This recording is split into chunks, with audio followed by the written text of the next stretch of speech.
Hello, I'm Simon. Welcome to the Writing Couch. Today is the first in a new series of videos in which I'll be talking about how to craft an argument.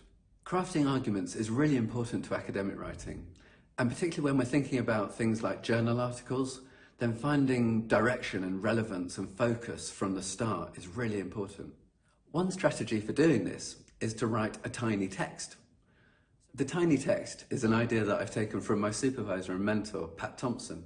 As the name suggests, the tiny text is a smaller text that sits alongside the larger text that we're writing.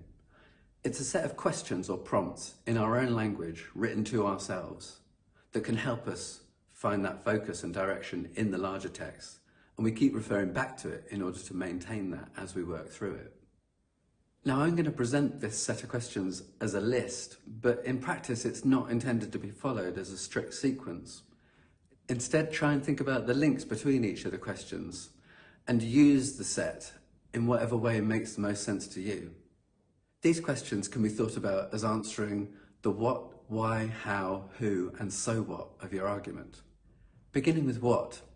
What's the problem that your paper is addressing? What is it about your topic that hasn't been said yet that you're intending to say? Next, who is the audience that you're addressing? Are you addressing other researchers? Are you addressing policymakers? Are you addressing the people who you did the research with?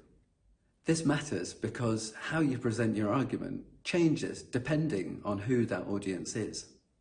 Then we need to think about why should this matter to them?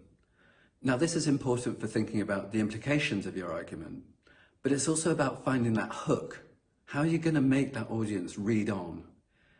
Now you've figured out why this matters to your audience, think about how you're going to take them there. What theories or methods are you using? What kind of evidence are you drawing on? And what concrete steps are you putting in place in order to lead your audience through your reasoning? Lastly, what's the take-home message from your argument? If you want your audience to remember one thing about your paper, what would you most like it to be? And the take-home message from this video is that all academic writing requires purpose, and the tiny text can give you a set of questions with which to achieve that purpose in practice.